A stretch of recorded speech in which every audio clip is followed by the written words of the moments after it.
Hello student, स्वागत है आपका हमारे यूट्यूब चैनल मैथ इंडियंस में। कक्षा 12 गणित में इस समय हम लोग पहला चैप्टर पढ़ रहे हैं, संबंध एवं फलन, रिलेशंस एंड फंक्शंस। और भाई आज के इस वीडियो में आपको हम पढ़ाने वाले हैं एक्सरसाइज 1.2 का सवाल नंबर 6।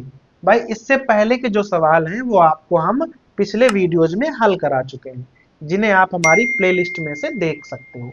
ठीक है, अभी भाई आ जाओ सवाल नंबर 6 पर। देखो क्या लिखा हुआ है। आपके पास दो समुच्चय हैं, ए है और बी है। ए में 3 अवयव हैं, 1 2 3, और भाई बी में 4 अवयव हैं, 4 5 6 7। उसके अलावा आपको एक फंक्शन भी मालूम है, f बराबर 1,4, 2,5 और 3,6। और भाई यहाँ ये भी मेंशन है कि जो हमारा फंक्शन है वो a से b में है। अभी आपको ये दिखाना है कि ये वाला एकेकी फंक्शन है। देखो पहली बार ऐसा कोई सवाल आया है जहां fx वगैरह नहीं दी हुई है। सीधा सिंपल आपको समुच्चय मालूम है, फंक्शन मालूम है, और आपको प्रूव करना है एकाकी है या नहीं है। भाई इस प्रकार का अगर सवाल है तो ये सवाल बहुत सरल माने जाते हैं। देखो कैसे। सबसे पहले आप भाई मैपिंग बना लो। ये ए हो गया और ये हो गया हमारा बी, ए से बी। उसके बीच में हमारे पास कोई फंक्शन है एफ। ए में 3 अवयव हैं, 1 2 3, यहाँ 4 5 6 7। ठीक है, ए बन गया, बी बन गया, उसके बीच में हमारे पास कोई फंक्शन है। फंक्शन की वैल्यू क्या है? 1,4, अर्थात 1 का संबंध 4 से है।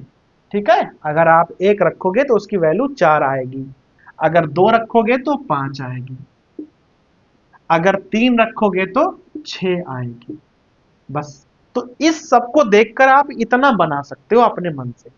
अब आपको ये देखकर बताना है कि ये वाला एकाकी है या नहीं है। तो भाई देखकर बताओ क्या लग रहा है आपको कि ये वाला एकाकी है या नहीं है। देखो एकाकी में क्या होता है, एक संख्या केवल एक संख्या से जुड़ी होनी चाहिए। ठीक है, ऐसा नहीं है कि इधर एक से ज्यादा संख्याएं उधर कोई सेम संख्या पर जुड़ी हुई। अगर वैसा होगा तो एकाकी नहीं होगा। देखो एक जो है वो केवल 4 से जुड़ा है, कोई दिक्कत तो है नहीं। 2 जो है वो 5 से जुड़ा है, 3 जो है वो 6 से जुड़ा है।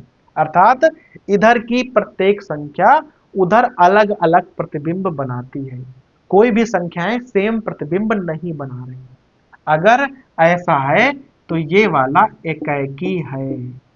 तो आप लिख दोगे कि जो हमारा समुच्चय ए है उसकी प्रत्येक संख्या समुच्चय बी में अपना अलग प्रतिबिंब बनाती है, अद्वितीय प्रतिबिंब बनाती है। अगर सबके पास अद्वितीय प्रतिबिंब है तो वो एकाकी होगा। बस सवाल में इतना ही पूछा है आपसे, लेकिन आपको यहां पर हम थोड़ा सा और बताए दे रहे हैं। जैसे यहाँ पर 1 2 3 है, सब कुछ ऑक्युपाई है। यहाँ 4 5 6 7 है, लेकिन यहाँ 7 खाली छूटा हुआ है। देखो 1 का 4 है प्रतिबिंब, 2 का 5 है, 3 का 6 है, लेकिन 7 किसी का भी प्रतिबिंब नहीं है। अगर कोडोमेन में, ये हमारा कोडोमेन है, ये डोमेन है, ध्यान रखिएगा। कोडोमेन में कोई भी संख्या खाली छूटी हुई है, वो अगर किसी भी संख्या का प्रतिबिंब नहीं है तो आप साफ साफ लिख दोगे कि वो वाला फंक्शन आच्छादक नहीं होगा। अगर इधर की संख्या खाली छूटी है, कोई भी एक या एक से ज्यादा फर्क पड़ेगा नहीं, अगर एक तक खाली है तो वो आच्छादक नहीं होगा। तो जो ये वाला फंक्शन है ये एकाकी तो है लेकिन आच्छादक नहीं होगा। ठीक है, यहां तक क्लियर हो गया। अब थोड़ा सा और बढ़ा के देख लेते हैं। मान लो 1 2 3, यहां पर 4 भी लिखा होता, 4 भी लिखा होता, ऐसे ही लिखा होता, बाकी सब सेम है, बस यहाँ 1 2 3 हमने 4 बढ़ा दिया है। 4 भी खाली छूटा है, उधर 7 भी खाली छूटा है। अब बताओ भाई ये वाला आच्छादक होगा या नहीं होगा।